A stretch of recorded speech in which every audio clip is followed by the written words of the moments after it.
got my eyes closed. Ren, is she dead yet? Snoke was a joke. I mean, forget for the moment the fact that he's literally got nothing, that he's got no past, and just look at that final scene with him with a critical eye. His monologue during that moment was going on forever. I was literally just sitting there waiting for him to get killed for like 10 seconds. They tried to, I think they tried to play it off as if, you know, it was supposed to be a surprise that Kylo Ren was going to decide not to kill Rey and kill Snoke instead. I mean, it was unbelievably the most obvious thing that was going to happen in this film at that point, right? I mean, Snoke had nothing but belittled him for the entirety of the film up to that point, and here he is with his eyes closed, sort of narrating what's about to happen.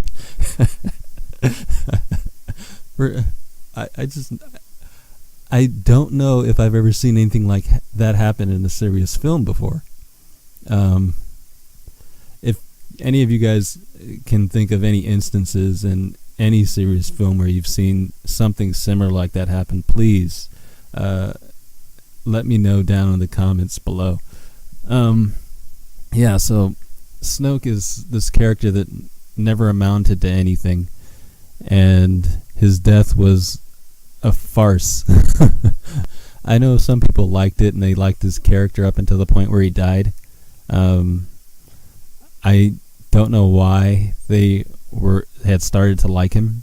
I have no idea why.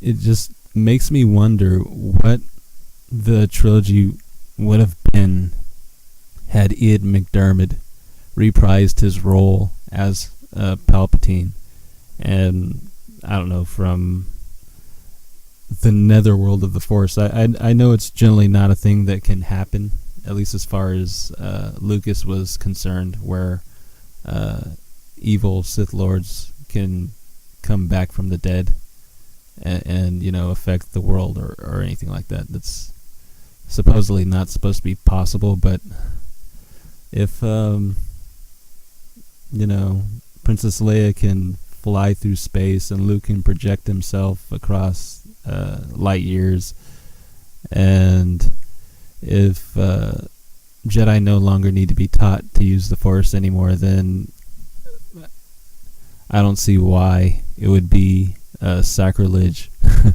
to bring Palpatine back and just throw the entire Snoke character into the trash can. I have nothing against Andy Serkis. I don't gush over the guy. I'm not really incredibly impressed with any of his roles. His Smeagol role was interesting. I think it was original at the time.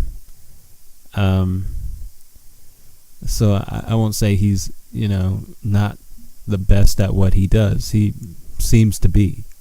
But I just will say that his roles in the Planet of the Apes movies and in the Jedi, I'm sorry, not the Jedi, the Star Wars sequel movies, they don't impress me. They didn't really amount to much to me. Now, I did kind of like the Planet of the Apes movies, so I'm just saying his role in that wasn't, there was nothing in it that stood out to me like the Smeagol role stood out to me. I mean, that role was it was something else. He really made an impression with that. But this is a video about Snoke, so I'll just go on with Snoke. Yeah, I wonder what the story would have been like had Palpatine actually been the one to turn Ben Skywalker to the dark side. And you have this character there who's already dead, so Ben can't re-kill him, you know. What would have happened in a scene where Ben is just there with Rey?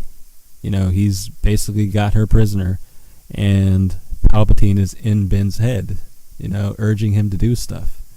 it would have been an entirely different scene. It would have been a better scene. It wouldn't have fixed the movie by any stretch, but it would have made strides in the direction of making it a better film, I think.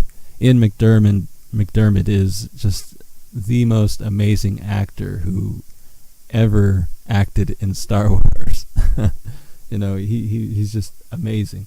And that's saying a lot, because there's a lot of impressive actors that, took part in these films.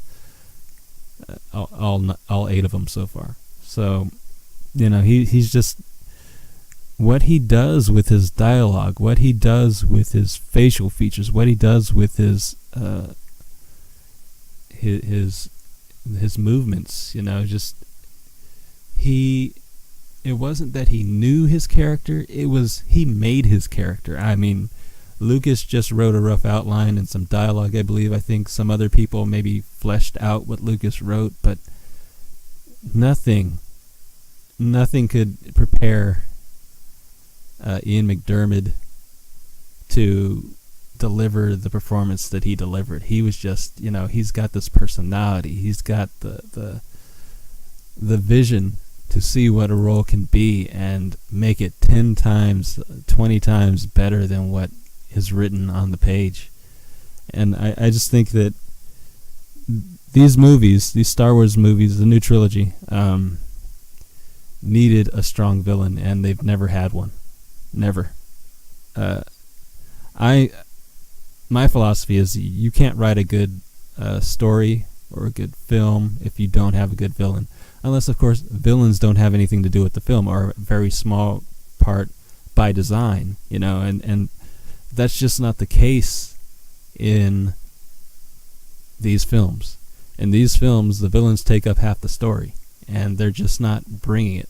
Now, I will say that Kylo Ren did play one of the better parts in The Last Jedi, but in The Force Awakens, I found him dull. I was bored with him. And for the first time ever, I thought that the heroes had completely outshined the villains. I'd never thought that before from a Star Wars movie. Never. I always thought that the villains outshined the heroes in all of them. But in The Force Awakens, I thought, man, the villains were really, really just, they played weak parts. And I guess you can say the Last Jedi remedied that, but not in a good way, because all it did was sort of switch places. This time, the heroes played really weak roles, and the villains were just okay. So, I don't know, tell me what you guys think. Would Ian McDiarmid have been a better villain than Snoke?